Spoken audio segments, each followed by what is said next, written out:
Petrol, diesel, gas आणि जीवनावश्यक वस्तूंच्या वाढत्या दरांविरोधात ठाणे शहर काँग्रेसनं आक्रमक दोरखंड आंदोलन करत केंद्र सरकार विरोधात जोरदार एल्गार पुकारला. महागाईच्या जोखडात जनता अडकली आहे असा संदेश देत शहरातील 3 पेट्रोल पंपावरून काँग्रेस कार्यकर्त्यांनी वाहनांना दोरखंड बांधून मोर्चा काढला होता. आंदोलनादरम्यान केंद्र सरकार विरोधात जोरदार घोषणाबाजी करण्यात आली. त्यामुळे काही काळ परिसरात राजकीय वातावरण चांगलंच तापलं होतं.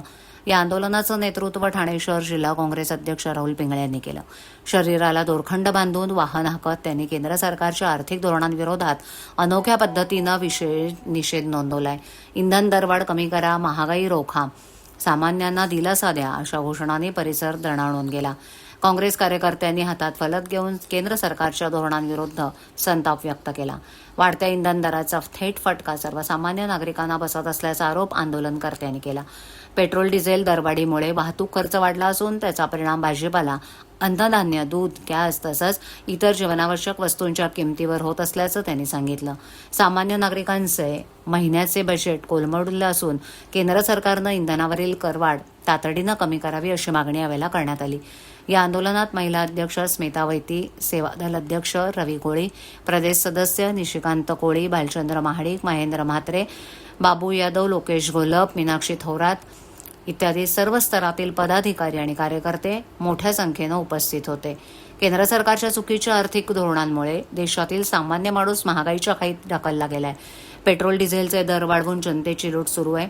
बेरोजगारी, महागाई आणि आर्थिक संकटांमुळे जनता त्रस्त असताना सरकार केवळ जाहिरातबाजी करण्यात व्यस्त आहे. जनतेच्या सहनशीलतेचा अंत पाहू नका, अन्यथा काँग्रेस आणखीन तीव्र आंदोलन उभं करेल असं सांगण्यात आलं. महागाई वाढते, शेतकऱ्यांचं देखील मोठ्या प्रमाणात नुकसान डिझेल आणि पेट्रोल वाचून होत आहे. तुम्ही या ठिकाणी गाडी ओढत अनोखं आंदोलन केलेलं आहे, काय सांगा? बघा, या दरवाढीचा जो परिणाम आहे समाजातल्या प्रत्येक घटकावर होतोय. आपण म्हणतो की जीवनावश्यक वस्तूंचे भाव वाढतात, महिलांचं बजेट कोलमडतं, परंतु आता शेतकऱ्यांच्या पंपांना डिझेल सुद्धा त्या ठिकाणी मिळत नाही. या देशाचं भविष्य असलेला जो विद्यार्थी आहे तो शाळेमध्ये जाण्यासाठी त्यांच्या स्कूल बसेसला सुद्धा त्या ठिकाणी डिझेल मिळत नाहीये. त्यामुळे अशा प्रकारचे निर्णय घेण्यात आले की आठवड्यातल्या 3 दिवस ते चालवलं पाहिजे. त्यामुळे प्रत्येक घटक हा या ठिकाणी भरडला जातोय. मनमोहन सिंग यांच्या काळामध्ये देखील पेट्रोलचे दर जे होते ते कमी होते असं मनमोहन सिंगांच्या काळामध्ये सड्या दराने प्रति बॅरल आम्ही त्या ठिकाणी घेत होतो, परंतु त्याच्यावरती सबसिडी देऊन ही भारतातली जनता यांना कमी दराने देत होतो. किंबहुना त्याच्यापेक्षा सुद्धा कमी दर या ठिकाणी आहे, तरी सुद्धा हे सरकार चढ्या दराने देत आहे. या आधी सुद्धा यांनी चढ्या दराने विकलेलं आहे आणि चढ्या दराने विकून करोडो रुपयाचा प्रॉफिट त्या ठिकाणी त्यांनी केलेला आहे. परंतु हरदीप सिंग पुरी येऊन त्या ठिकाणी सांगतात की 1000 कोटी रुपयाचं आम्हाला त्या ठिकाणी नुकसान होत आहे, परंतु अतिशय फसवी अशी त्यांची घोषणा आहे. ते 12 तारखेला सांगतात आणि 14 तारखेला HPCL त्या ठिकाणी डिव्हिडंड जाहीर करते. त्यामुळे कुठल्याही प्रकारची भूमिका त्यांची सर्वसामान्य नागरिकांबद्दल नाही.